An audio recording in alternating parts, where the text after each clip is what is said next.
All right, so I got a guy in my house who has been there for about a month maybe, and constantly had issues paying rent, getting a job. The rent thing's been coming around. Now there's issues again, and then had a job, now doesn't have a job. It's related to some felonies on his background. Then there was a relapse, like not even a relapse, just straight up dishonesty about drinking. He was failing drug tests when he first came in, but the drug tests have been passed since then, and he came in off a relapse. So the negative drug testing didn't surprise me. Him out drinking actually didn't surprise me that much either. You think that people don't know, but we knew. Like my house manager, his spider senses were going off. So there's just been like a lot of dishonesty, a lot of like manipulations, like everything about this guy, especially when he first came in. It was all smoke and mirrors, just, coming from a place of fear and desperation and just, there's been gradual progress, no doubt about it, but we had to sit down today and just like establish, and this is great. Like at least at this point, he's getting to the point where we're able to have honest communication. Trust is being developed because I think, I know that he sees that I'm very fair and that my true intentions and my goal is to help and not to judge or to hurt, and that I'm, like saying in all the transactions, every one of them, I try to be fair. Even though there's times when I get emotionally charged, but beyond that, I feel like everything I do is within reason and fair, and our relationship would certainly, confirm that or validate that. But one thing he said today, because basically I found out he's not going to meetings and he's not working, he's not going through the steps. He's not like, and these are fundamental things that have to happen in my program. It's part of the program agreement, very stringent part of the rules. You have to hit 4 meetings a week. You have to go to, you have to go through the steps. Well, he's saying, you know what, I really don't think I'm an alcoholic. So, always with me in retrospect, I think about it afterwards. So I get home and I'm thinking, okay, here's my thoughts on that. Whether you're an alcoholic or an addict or not is kind of irrelevant at this point, because your decisions have, I don't know if there's DUIs, but I know there's a lot of like issues related to drugs and or drinking from this guy's past. There's definitely felonies. He's living in a sober living. He's, on the verge of homelessness constantly, has a child that he can't see. I mean, there's just negative, consequences to poor choices right and left, and which I am certain if drugs and alcohol were not in the mix, it'd be very different for him. Not to mention positive mental attitude and, some good direction and education and all that stuff. But here's the deal. Somebody like this, I see it a lot in sponsorship and in my program. There's this fundamental inability to be completely honest. So there's like this gray area. There's just always this smoke and mirrors. And so here's what I would say for somebody like that. They claim not being an alcoholic. All right, who cares?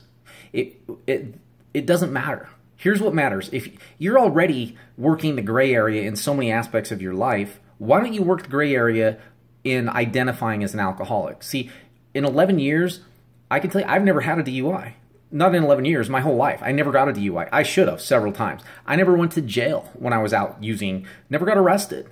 The only time I've been to jail was in sobriety during a custody battle thing over a ticket. It was nothing big. But nonetheless, I have reasons to say I'm not an alcoholic. But I identify as a recovered alcoholic to this day, 11 years later.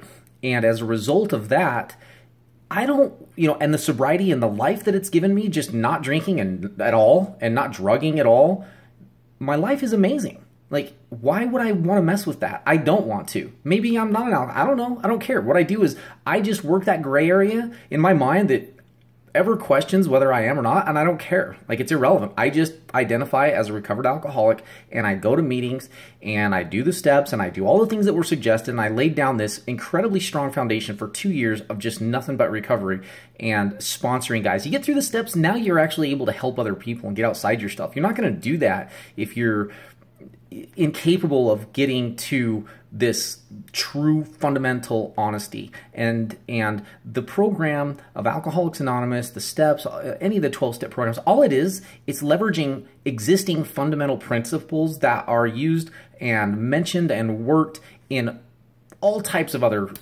vehicles. You know, you start listening to the greats and the enlightened, and you know, the books, the people, they all kind of say the same thing. And you know, the recovery programs are very non-offensive. They don't require that you nail down and get into a specific belief system other than the general principles that work. You know, you go through the steps, clear out the stuff that's preventing you from a relationship with your creator, and then go and give back to society. Correct the wrongs that you've made. Understand what you did and what happened to you. I mean, this is like basic stuff. Admit that you have a problem.